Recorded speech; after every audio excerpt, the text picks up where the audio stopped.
Have you ever used orphans to study an experimental vaccine? Yes.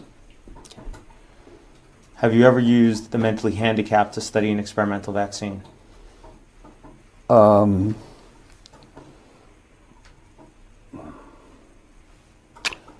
don't recollect ever doing studies in mentally handicapped individuals.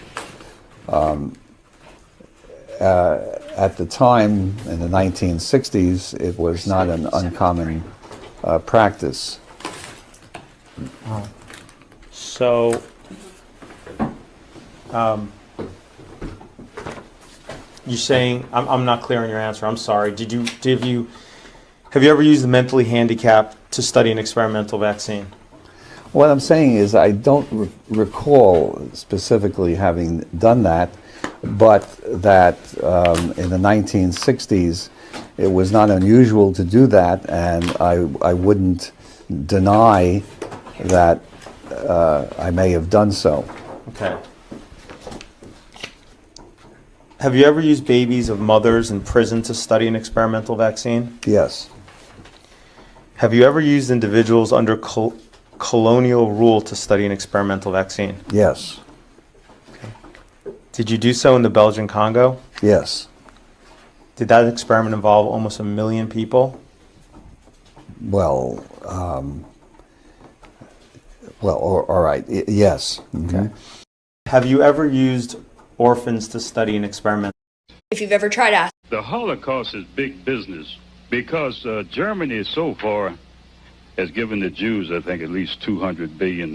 So it's big business. And some of you are still getting $1,000 a month. And a lot of people don't know this.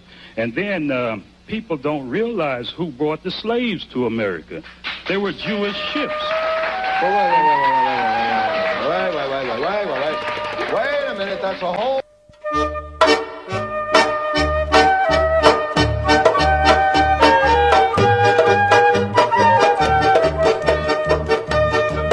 If you've ever tried. Trey's gonna jump. Daddy's taking down Trey's crib. Are you gonna jump? Yeah. 1, 2.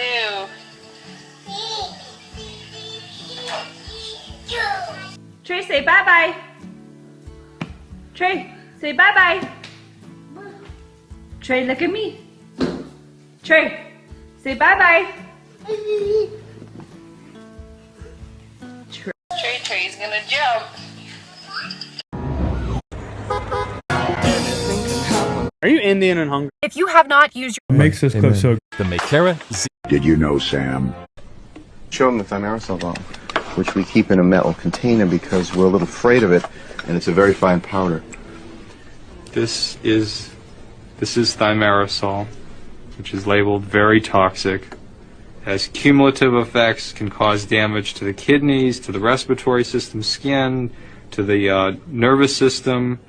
It specifically warns on here that it can cause reproductive and developmental toxicity, meaning that it can cause things like autism and other neurodevelopmental disorders.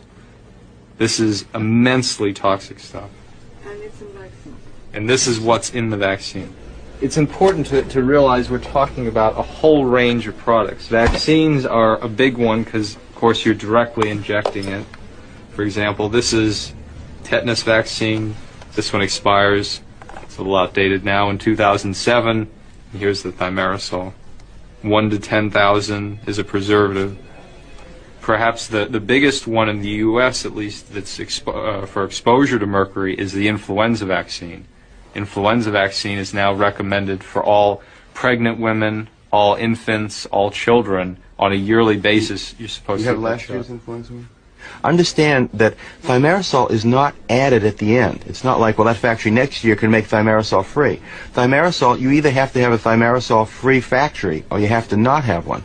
They add thimerosal at each step because the factory is not clean and not sterile.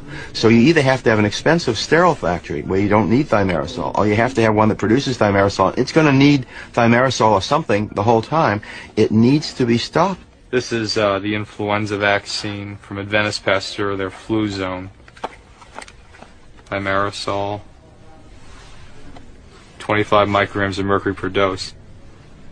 I'd like to point out that a lot of people didn't know, and I'm one of them. I've given 2,000 RhoGAM shots.